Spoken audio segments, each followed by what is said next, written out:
کاش کہ تم زندہ ہوتے تو آج اپنے اس چاند جیسے خوبصورت بچے کو دیکھتے کہ اللہ نے تیرے بچے کو کیسا حسن عطا فرمایا ہے۔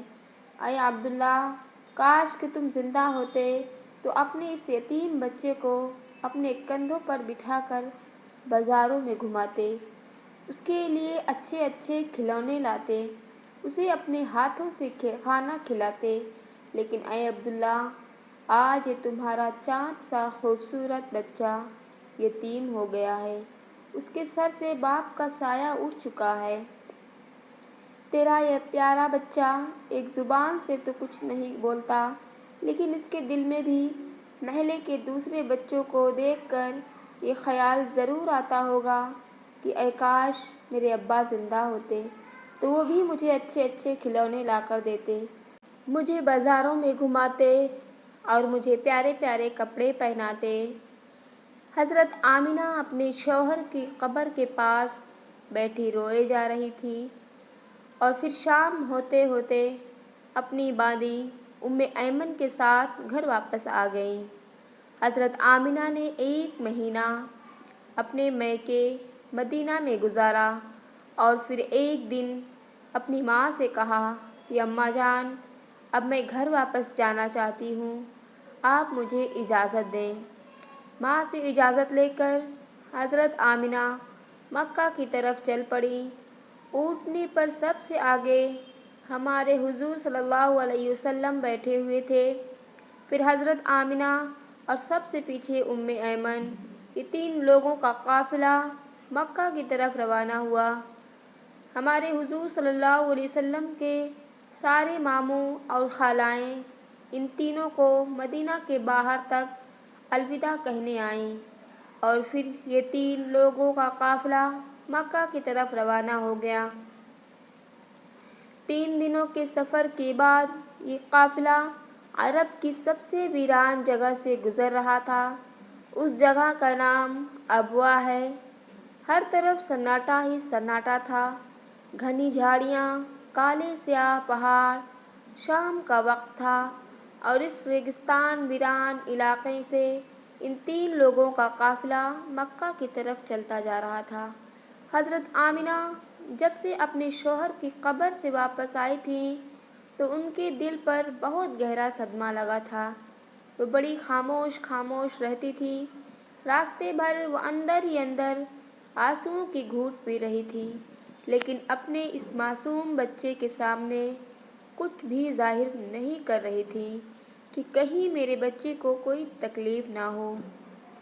ابواء کے مقام پر پہنچ کر اچانک حضرت آمنہ کے سینے میں درد اٹھا۔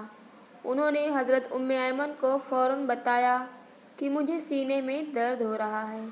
حضرت ایمن نے حضرت آمنہ سے کہا کہ آپ پریشان نہ ہوں، میں اونٹنی کو کسی اونچی جگہ پر روکتی ہوں۔ اور پھر حضرت ایمن اونٹنی کو ایک اونچے ٹیلے پر لے کر پہنچی۔ اس جگہ پر پتھر کا ایک تخت سا بنا ہوا تھا۔ انہوں نے حضرت آمنہ کو اونٹنی سے اتار کر اس پتھر پر بٹھا دیا۔ حضرت آمنہ کے بار بار سینے میں عجیب سا درد اٹھ رہا تھا، شاید انہیں اپنے شوہر کا غم بہت زیادہ ہو گیا تھا، اس لیے انہیں دل کا دورہ آ رہا تھا۔ حضرت آمنہ بار بار اپنا سینہ پکڑ رہی تھی اور درد کو روکنے کی کوشش کر رہی تھی، لیکن قدرت کو کچھ اور ہی منظور تھا۔ ہمارے حضور اکرم صلی اللہ علیہ وسلم اپنی امی کو گھبرائی ہوئی نگاہوں سے دیکھ رہے تھے۔ وہ سمجھ نہیں پا رہے تھے کہ میری امی کو کیا ہو رہا ہے۔ حضور صلی اللہ علیہ وسلم کی عمر اس وقت صرف 6 سال کی تھی، آنکھوں میں آنسو بھرے ہوئے تھے، دل گھبرا رہا تھا اور بار بار ہمارے حضور صلی اللہ علیہ وسلم اپنی امی سے کہہ رہے تھے کہ امی جان، آپ مجھ سے بات کیوں نہیں کر رہی ہو؟ آپ خاموش کیوں ہو؟ مجھ سے بات کرو۔ امی حضرت ایمن حضرت آمنہ کے ہاتھ پیر دبا رہی تھی اور ان کے سر پر ہاتھ پھیرتے ہوئے کہہ رہی تھی کہ اے آمنہ، ہمت رکھو، تمہیں کچھ نہیں ہوگا، تم بالکل ٹھیک ہو جاؤ گی۔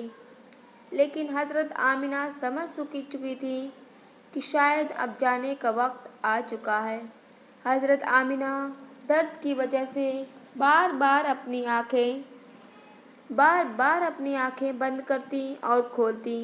حضرت آمنہ آنکھ کھول کر اپنے اس 6 سال کے بچے کو دیکھتی اور دل ہی دل سوچتی کہ اب میرے اس یتیم بچے کا کیا ہوگا۔ میرے بچے نے اپنے باپ کا سایہ تو دیکھا ہی نہیں، اور اب میں بھی اسے چھوڑ کر جا رہی ہوں۔ نہ بہن ہے نہ بھائی ہے، میرا بچہ اب کس کے سہارے جیے گا۔ حضرت آمنہ درد کی وجہ سے بار بار اپنی آنکھیں بند کر لیتی، لیکن حضور صلی اللہ علیہ وسلم اپنی امی کو ہلاتے اور روتے ہوئے پوچھتے کہ امی جان، آپ کو کیا ہو رہا ہے؟ شاید ہمارے حضور اکرم صلی اللہ علیہ وسلم بھی خود کچھ سمجھ چکے تھے، لیکن پھر بھی 6 سال کا بچہ کیا جانے کہ اس کی ماں کو کیا ہو رہا ہے۔ آج تک ہمارے حضور اکرم صلی اللہ علیہ وسلم نے کسی کو مرتے ہوئے نہیں دیکھا تھا۔ آخر حضرت آمنہ نے موت سے کچھ سیکنڈ پہلے ذرا زور لگا کر اپنی آنکھیں کھولی اور اپنے 6 سال کے بچے کے سر پر ہاتھ رکھتے ہوئے کہا کہ بیٹا، پریشان نہ ہونا، اب میں جا رہی ہوں، لیکن ساری دنیا کو ایک ایسا بچہ دے کر جا رہی ہوں جو ساری کائنات کو روشن کرے گا۔ اتنا کہہ کر حضرت آمنہ نے حضور صلی اللہ علیہ وسلم کا سر اپنے سینے پر رکھ لیا اور اپنی آنکھیں بند کر لیں۔ حضور صلی اللہ علیہ وسلم نے محسوس کیا کہ میری امی کی کوئی آواز نہیں آ رہی ہے، تو سر اٹھا کر دیکھا تو حضرت آمنہ کی وفات ہو چکی تھی۔ حضور صلی اللہ علیہ وسلم اپنی امی کو ہلا رہے تھے اور کہہ رہے تھے کہ امی جان اٹھو، مجھ سے بات کرو، میں آپ کے بغیر کہیں نہیں جاؤں گا، میرا مکہ میں آپ کے سوا کون ہے۔ ہمارے حضور صلی اللہ علیہ وسلم روتے ہوئے اپنی امی کو اٹھا رہے تھے اور حضرت ام ایمن بار بار ہمارے حضور صلی اللہ علیہ وسلم کو دلاسا دے رہی تھی اور کہہ رہی تھی کہ بیٹا، تمہاری امی اب ہم سب کو چھوڑ کر جا چکی ہے، وہ اب کبھی نہیں واپس آئیں گی۔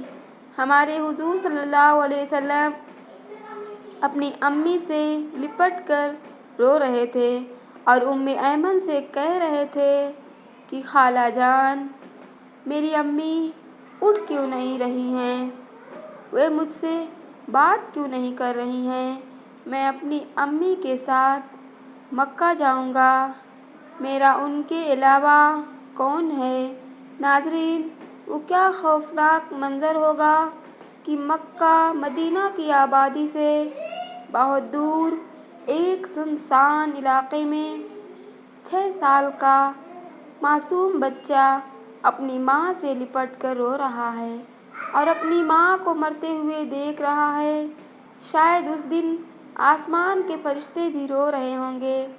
اس وقت ہمارے حضور صلی اللہ علیہ وسلم کے پاس صرف حضرت ام ایمن تھی، جو کہ گھر کی نوکرانی تھی۔ گھر کی نوکرانی سے کیا دلاسا مل سکتا ہے؟ اگر اللہ چاہتا تو حضرت آمنہ کو مدینہ میں وفات دے سکتا تھا۔ کم سے کم حضور صلی اللہ علیہ وسلم کی خالہ، ماموں یا نانی ہمارے حضور صلی اللہ علیہ وسلم کو گلے سے لگا کر کچھ دلاسا دے دیتے، اور اگر اللہ چاہتا تو حضرت آمنہ کو مکہ میں وفات دے سکتا تھا۔ کم سے کم ہمارے حضور صلی اللہ علیہ وسلم کے چچا زاد ہی ہمارے حضور صلی اللہ علیہ وسلم کو گلے سے لگا کر دلاسا دے دیتی اور مصیبت کے اس وقت میں ہمارے حضور صلی اللہ علیہ وسلم کے لیے سہارا بنتی۔ لیکن اللہ تعالیٰ ساری دنیا کو دکھانا چاہتا تھا کہ اے لوگو، دیکھ لو، یہ محمد صلی اللہ علیہ وسلم وہ ہستی ہے کہ جس کی خاطر میں نے ساری کائنات کو بنایا ہے۔ اس بچے سے میں اتنی محبت کرتا ہوں کہ پورے قرآن پاک میں میں نے اسے نام لے کر نہیں پکارا، ہمیشہ محبت سے پکارا ہے۔ اے لوگوں، یہ محمد صلی اللہ علیہ وسلم وہ بچہ ہے کہ جس کے دعا کے ہاتھ اٹھتے ہی میں دنیا کا نظام ہی بدل دیتا ہوں، جس کی انگلی کے اشارے پر میں چاند کے 2 ٹکڑے کر دیتا ہوں۔ اے لوگوں، یہ محمد صلی اللہ علیہ وسلم وہ ہستی ہے کہ جسے میں نے سارے جہان کی خوبصورتی دی ہے۔ آ جاؤ آج ساری دنیا والوں، ذرا ابوا کے مقام پر آ کر دیکھ لو کہ اس بچے پر کیسی مصیبتوں کا پہاڑ ٹوٹا ہوا ہے، وہ کیسے اپنی ماں سے لپٹ لپٹ کر رو رہا ہے۔ آج اسے سہارا دینے والا کوئی نہیں ہے۔ حضرت ایمن نے کسی طرح پتھروں کو ہٹا کر قبر بنائی، اور پھر جب اس میں حضرت آمنہ کو اتارنے لگی تو ہمارے حضور صلی اللہ علیہ وسلم اپنی ماں سے لپٹ گئے اور کہنے لگے کہ خالہ جان، میری اماں کو ان پتھروں میں مت رکھو، انہیں گھر لے جانا ہے۔ حضرت ایمن نے کسی طرح حضرت آمنہ کو قبر میں اتارا اور پھر حضور صلی اللہ علیہ وسلم کو لے کر اونٹنی کی طرف چل پڑی۔ حضرت ایمن اونٹنی پر بیٹھنے لگی تو پیچھے مڑ کے دیکھا تو ہمارے حضور صلی اللہ علیہ وسلم موجود نہیں تھے۔ وہ بہت پریشان ہو گئیں کہ حضور صلی اللہ علیہ وسلم کہاں گئے۔ اوپر ٹیلے سے کسی بچے کے رونے کی آواز آ رہی تھی۔ دوڑتی ہوئی اوپر گئیں تو دیکھا کہ ہمارے حضور صلی اللہ علیہ وسلم اپنی ماں کی قبر سے لپٹ کر رو رہے ہیں اور کہہ رہے ہیں کہ اماں جان، آپ مجھے اتنی جلدی چھوڑ کر کیوں چلی گئیں؟ میرا آپ کے سوا کون ہے؟ نہ میرا کوئی بھائی ہے نہ بہن ہے، اب میں کس کے سہارے زندگی گزاروں گا؟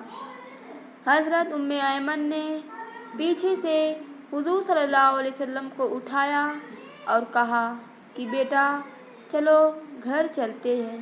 ہمارے حضور صلی اللہ علیہ وسلم نے کہا کہ نہیں، میں اپنی امی کے ساتھ جاؤں گا۔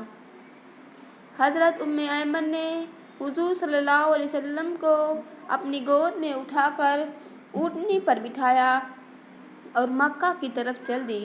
ایمن فرماتی ہیں کہ جب حضرت تک آمنہ کی قبر نظر آتی رہی، ہمارے حضور صلی اللہ علیہ وسلم بار بار اپنی امی کی قبر کو دیکھتے ہی جا رہے تھے اور مجھ سے کہہ رہے تھے کہ خالہ جان، مجھے میری ماں کے پاس لے چلو، میں ان کے بغیر مکہ نہیں جاؤں گا۔ 4 دن کے سفر کے بعد یہ دونوں لوگ مکہ پہنچے۔ سارے راستے ہمارے حضور صلی اللہ علیہ وسلم ایک پل کے لیے بھی نہیں سوئے تھے۔ سارے راستے ایک پل کے لیے بھی نہیں سوئے اور برابر روتے رہے۔ جب حضرت ایمن ہمارے حضور صلی اللہ علیہ وسلم کو لے کر مکہ پہنچی تو عبد المطلب نے اونٹنی کی طرف دیکھتے ہوئے پوچھا کہ اے ایمن، آمنہ کہاں ہے؟ تو یہ سن کر حضرت ایمن رونے لگی اور ہمارے حضور صلی اللہ علیہ وسلم بھی دوڑ کر اپنے چاچا، اپنے دادا سے لپٹ گئے۔ یہ دیکھ کر حضرت عبد المطلب نے کہا 3 لوگ گئے تھے، پھر 2 لوگ کیوں واپس آئے ہو؟ عبد المطلب بھی سمجھ گئے کہ کوئی بری خبر ضرور ہے۔ پھر حضرت ایمن نے سارا قصہ سنایا تو دادا عبد المطلب کی بھی آنکھوں سے آنسو بہنے لگے اور اپنے پوتے حضرت محمد مصطفیٰ صلی اللہ علیہ وسلم کو گلے سے لگا دیا۔ شاید وہ سوچ رہے ہوں گے کہ میرے پوتے پر اتنی چھوٹی عمر میں کتنی مصیبتیں آ رہی ہیں، ان پر باپ کا سایہ تو دیکھا ہی نہیں اور اب ماں بھی چھوڑ کر چلی گئی۔ ہمارے حضور صلی اللہ علیہ وسلم کے سارے چچا پریشان تھے